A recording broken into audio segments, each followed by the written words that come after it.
जिज्ञासु लहजे में। यह तीखी लाल चटनी का एक साधारण कांच का जार है।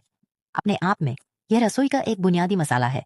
फिर भी यह एक रेसिपी हर साल 100 करोड़ रुपए से अधिक का राजस्व उत्पन्न करती है। यह ब्रांड चिंग्स सीक्रेट है और इसकी अचानक उदय ने भारतीय खाद्य उद्योग के इतिहास में सबसे आक्रामक बोली युद्धों में से एक को जन्म दिया।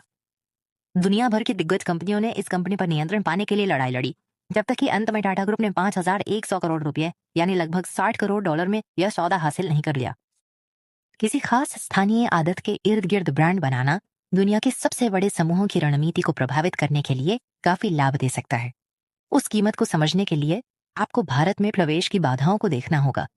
अधिकांश नए फूड ब्रांड किराना स्टोर पर ही दम तोड़ देते हैं। इन दुकानों में शेल्फ बहुत छोटे होते हैं और नए उत्पादों के लिए बहुत कम धैर्य होता है। यह चार्ट इस चुनौती को दर्शाता है।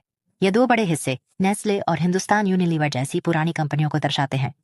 वे रिटेल इकोसिस्टम को नियंत्रित करते हैं, जिससे किसी बाहरी व्यक्ति के लिए जगह बनाना लगभग नामुमकिन हो जाता है। तो कैपिटल फूड्स, जो चिंग्स की निर्माता है, जैसी एक छोटी कंपनी ने इस कॉर्पोरेट दीवार को पूरी तरह से कैसे पार किया। एकाधिकार के साथ उनकी शर्तों पर मुकाबला करना आमतौर पर हारने वाली लड़ाई होती है। सफल होने के लिए कैपिटल फूड्स ने बाजार में एक ऐसी जगह ढूंढी जिसे बड़ी कंपनियां नजरअंदाज कर रही थीं। हालांकि क्षेत्रीय व्यंजन लोकप्रिय हैं, लेकिन जो स्वाद पूरे देश को जोड़ता है वह है देसी चाइनीज। यह स्ट्रीट फूड का एक स्थानीय और तीखा संस्करण है जो आपको भारत के हर कोने में मिल जाएगा। यह लद्दाख के ऊंचे उत्तरी पहाड़ों का मुख्य भोजन है और आपको यह देश के बिल्कुल दक्षिणी छोर कन्याकुमारी में भी परोसा हुआ मिल जाएगा। कैपिटल फूड्स ने महसूस किया कि भले ही हर कोई इस खाने को पसंद करता था, लेकिन भारतीय घरों में रसोइये अक्सर तैयार भोजन को नापसंद करते थे। वे सिर्फ एक पैकेट गर्म करने वाले व्यक्ति के बजाय अपनी रसोई में खुद एक शेफ की तरह महसूस करना चाहते थे। चिंग्स सीक्रेट ने इसका समाधान निकाला। उन्होंने तैयार भोजन नहीं बेचा, उन्होंने तीखे सॉस और मसाले बेचे। इससे ग्राहकों को अपनी ताजी सब्जियां और मांस डालने की सुविधा मिली, जिससे घर के रसोइये के रूप में उनका दर्जा बरकरार रहा। कैटेगरी क्रिएशन तब सफल होता है जब प्रोडक्ट इस्तेमाल करने वाले की आदतों और मनोवैज्ञानिक जरूरतों के अनुरूप हो। इस बढ़त को बनाए रखने के लिए उन्होंने अपनी रिसर्च को संस्थागत रूप दिया। उन्होंने एक फूड कल्चर नॉलेज टीम बनाई जिसका काम देश भर में घूमकर यह विश्लेषण करना था कि लोग स्थानीय स्ट्रीट स्टॉल्स पर क्या खा रहे हैं। टोमेटो केचप जैसे स्थापित उत्पादों पर लड़ने के बजाय उन्होंने इस डेटा का उपयोग उन श्रेणियों को बनाने में किया जो मौजूद ही नहीं थी, जैसे अदरक लहसुन पेस्ट को एक सुविधाजनक ट्यूब में डालना। उनका सबसे सफल आविष्कार शेजवान चटनी था। उन्होंने इसे एक यूनिवर्सल कॉन्डिमेंट के रूप में तैयार किया। जल्द ही लोग इसे दक्षिण भारतीय इडली से लेकर क्षेत्रीय दाल बाटी तक हर चीज के साथ खाने लगे। इस बहुमुखी प्रतिभा ने एक उत्पाद को 100 करोड़ के व्यवसाय में बदल दिया। नाम का ट्रेडमार्क लेकर और एक अनोखा स्वाद तैयार करके उन्होंने एक ऐसी कमाई की मशीन बना ली जिसकी नकल करना प्रतिस्पर्धियों के लिए कानूनी रूप से संभव नहीं था। बेहतरीन उत्पाद होने के बावजूद वितरण की समस्या बनी रही। स्थानीय दुकानदार अब भी उन्हें शेल्फ पर जगह नहीं दे रहे थे। 2004 में उन्होंने बिग बाजार जैसी आधुनिक सुपरमार्केट चेन के साथ सीधे साझेदारी करके इन यटकीपर्स को दरकिनार कर दिया। परिणाम तुरंत सामने आए। यह लाइन ग्राफ उस साझेदारी के बाद विकास में आई तेज उछाल को दर्शाता है।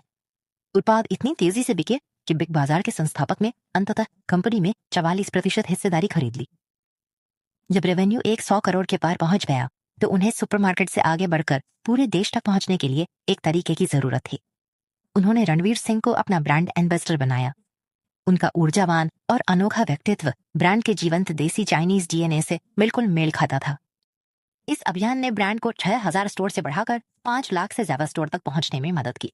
सुपरमार्केट पार्टनरशिप ने पहुंच की समस्या को हल किया, लेकिन आक्रामक सांस्कृतिक ब्रांडिंग ने ही व्यापक मांग पैदा की।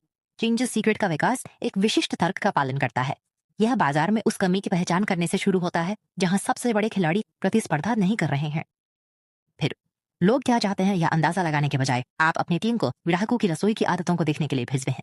अंत में आप यह सुनिश्चित करते हैं कि आपकी मार्केटिंग सिर्फ पेशेवर न दिखे, बल्कि वह आपके द्वारा बनाए गए उत्पाद की ऊर्जा और संस्कृति से मेल खाए। इन चरणों का पालन करने से एक छोटी कंपनी ऐसी स्थिति बना सकती है जिसे चुनौती देना किसी एकाधिकार के लिए मुश्किल होता है।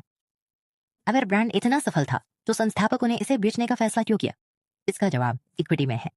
विकास को गति देने के लिए वर्षों की भारी फंडिंग का मतलब था कि संस्थापकों की हिस्सेदारी घटकर लगभग 2.5% रह गई थी। बाकी हिस्से के मालिक प्राइवेट इक्विटी निवेशक अपना मुनाफा वसूलने के लिए तैयार थे। टाटा के 5100 करोड़ के अधिग्रहण ने केवल रेसिपी ही नहीं, बल्कि एक युवा और नए स्वाद के शौकीन वर्ग से जुड़ाव भी हासिल किया है, जिस तक पहुंचना पारंपरिक ब्रांडों के लिए लगातार मुश्किल होता जा रहा है। चिंग्स सीक्रेट इसलिए बढ़ी क्योंकि यह एक विशिष्ट स्थानीय अनुभव के लिए प्राथमिक विकल्प बन गई। घरेलू संस्कृति में शामिल होकर यह ब्रांड एक रणनीतिक संपत्ति बन गया जिसकी टाटा समूह को अपने भविष्य के विकास के लिए आवश्यकता थी। यदि आप अरबों डॉलर की कंपनियां कैसे बनती हैं इसके बारे में और विश्लेषण चाहते हैं तो सब्सक्राइब करें और नोटिफिकेशन ऑन करें